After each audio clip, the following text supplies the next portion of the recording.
Welcome to The Explainer. So glad you're here. We're going to dive straight into the awe-inspiring and, frankly, mostly invisible manufacturing processes that quite literally build the modern world. I mean, have you ever actually stopped to look at a massive skyscraper, a high-speed train, or even just the bike in your garage and wondered how all those heavy chunks of metal actually stay together? How do they not just fall apart? Well, today we're taking a journey right into the intense, superheated world of joining and welding processes. Let's kick things off with a massive structural question. Think about the colossal machines we rely on for global transport, like, say, a commercial airliner. How on earth do you build something that gigantic that has to survive extreme atmospheric pressures and crazy temperature shifts when it's made up of literally millions of separate pieces? Just to put that into perspective for a second, a Boeing 747-400 aircraft has more than 6 million individual parts. 6 million! It's a mind-blowing number, and it really highlights a fundamental truth of engineering. Almost nothing in our world is manufactured as a single giant piece. It's just not physically possible. We live in a world of assembled parts. To bring this a bit closer to home, just think about a standard car sitting in your driveway. It's essentially a highly complex puzzle made of roughly 15,000 joined pieces. From the spot-welded car body itself, to the seamed muffler, to the brazed joints used for emission controls, every single vehicle out there is a rolling testament to the science of joining. So here's our roadmap for today. First, putting the world together. Second, fueling the fire. Third, arc welding non-consumable electrodes. And fourth, arc welding consumable electrodes.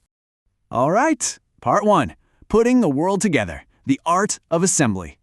Before we get into the fun stuff, melting metal, we really need to establish why engineers assemble things piece by piece, rather than just casting one giant item. Joining isn't just some technique, it's the ultimate solution to physical reality. We assemble because building a massive structure in one go is usually impossible, or at least incredibly uneconomical. Plus, putting things together in pieces means we can actually take them apart for maintenance later. It also lets us mix material properties, like attaching a super hard carbide cutting tip to a flexible steel drill bit. And practically speaking, you can't exactly ship a fully built skyscraper down the highway on a truck, right? You have to transport subassemblies and join them on site. Which brings us to the core of how we join the heaviest, most critical metals out there, fusion welding. By definition, this is the melting together and coalescing of materials by means of heat, usually supplied either chemically or electrically. But the crucial thing to understand here is that this isn't just about sticking two things together like glue. The welded joint undergoes major metallurgical and physical changes. You're literally melting two separate pieces until they flow into one another, fundamentally altering the physical properties of the entire assembly. Moving right along to part two, fueling the fire, chemical heat. Way before we master electricity, early engineers used sheer chemical combustion to melt metal. A classic example of this is oxy-fuel gas welding, specifically using acetylene. When you mix acetylene fuel gas with pure oxygen, you get a primary combustion reaction that breaks down into carbon monoxide and hydrogen. Then, a secondary reaction burns those gases to create water vapor and extreme heat.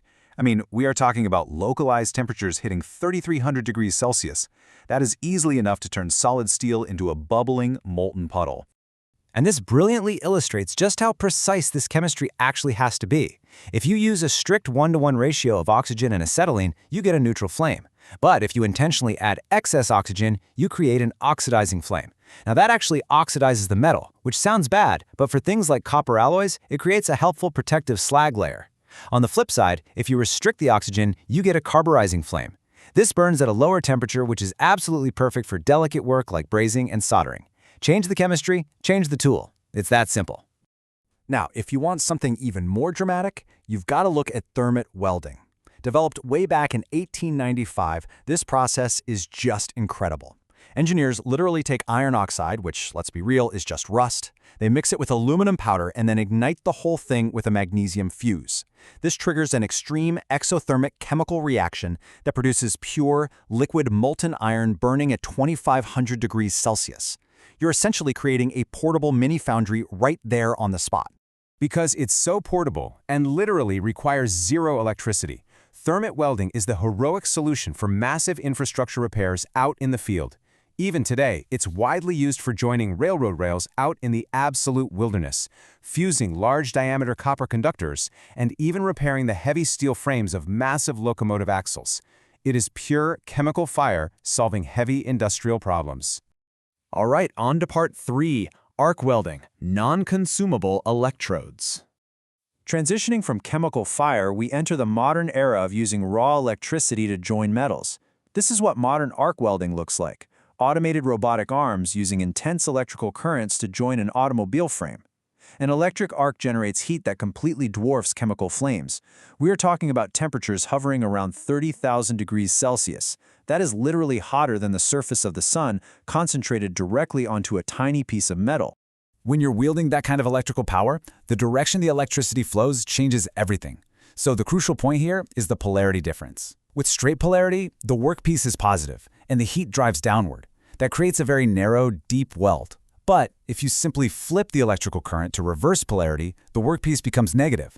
The heat spreads out, giving you a shallower, wider weld. And that's ideal for thin sheet metal, so you don't just burn a giant hole right through them. In this category, the absolute most famous method is gas tungsten arc welding, which pretty much everyone knows is TIG welding. In this process, the electrode delivering the electricity is made of tungsten, which doesn't melt. But because the heat is so extreme, if any oxygen from the air touches that molten pool, the weld is instantly ruined. So the welding torch constantly blows an expensive inert gas, usually argon or helium, over the area to shield it. It's an incredibly precise, clean process that gives you gorgeous, high-quality finishes, especially on tricky materials like aluminum and titanium. Now, if TIG welding is a scalpel, plasma arc welding is a laser beam.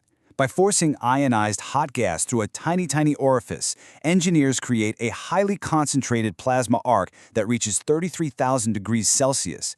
It's so intense that it utilizes something called the keyhole technique. The physical force of the plasma literally displaces the molten metal, punching a hole entirely through materials, like 20mm thick titanium, as it welds. It's insanely fast and penetrates incredibly deep.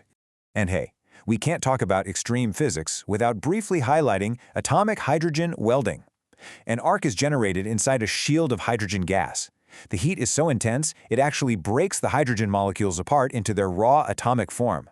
When those hydrogen atoms hit the relatively cold metal workpiece, they recombine back into molecules, and when they do, they release a massive burst of stored heat, around 4,000 degrees Celsius. It's a fascinating atomic-level reaction used to weld highly refractory metals, even tungsten itself. Finally, let's wrap up with part 4, arc welding, consumable electrodes. So, what happens when the electrode delivering the electricity is intentionally designed to melt and become part of the structure itself? Well, that brings us to shielded metal arc welding, universally known in the field as stick welding. It's literally everywhere.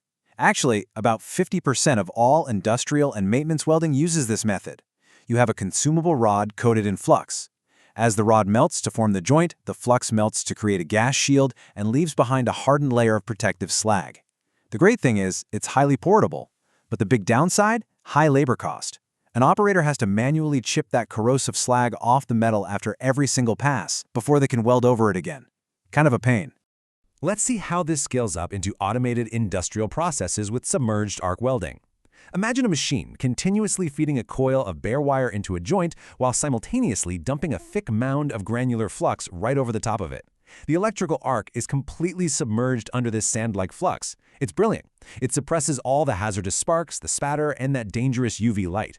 It acts as a thermal blanket, driving heat deep down into thick steel plates like the kind used in massive shipbuilding.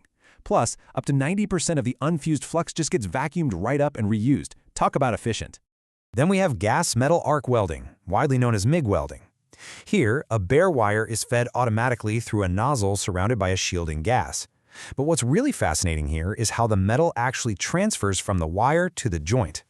You can use spray transfer, where high currents shoot hundreds of tiny droplets per second for this incredibly smooth, spatter-free weld. Or there's globular transfer, which uses carbon dioxide-rich gas to propel larger blobs for deeper penetration, though honestly it's a bit messier.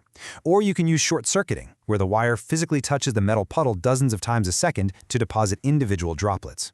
Finally, we have flux-cored arc welding. This is super similar to MIG welding, but with one totally ingenious twist. Instead of a solid bare wire, the continuous wire is actually a tiny tube, and the inside of that tube is packed with powder flux. By essentially turning the stick electrode inside out into a continuous spool, operators gain unbelievable automated productivity. They get the chemical shielding benefits of a flux without ever having to stop and load a new stick. So as we wrap up this explainer today, I really want to leave you with this thought. Look around you. Look at the chair you're sitting on, the bike in the hall, or even just the pots in your kitchen. Which of those objects started as a dozen, or maybe 1,000 separate pieces? Take a second to appreciate the superheated, invisible engineering, the 30,000-degree electric arcs, and the extreme chemical fires that literally hold our modern world together. Thanks so much for joining me on The Explainer today, and keep looking closely at the built world around you. Catch you next time.